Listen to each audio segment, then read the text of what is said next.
Tired of OneDrive syncing certain folders without your input?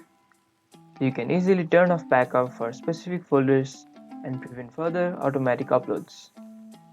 Here's how to do it on Windows. Right-click the OneDrive icon on your system tray, typically located near the clock. Click Settings from the drop-down menu. In the OneDrive Settings window, switch to Backup tab. Then click on the Manage Backup button to open the configuration window for folder syncing. You'll see a list of folders currently set to sync, usually desktop documents and pictures. For each one you would like to stop backing up, click on the Stop Backup button and confirm when prompted. Folder backup is now turned off for your selected items.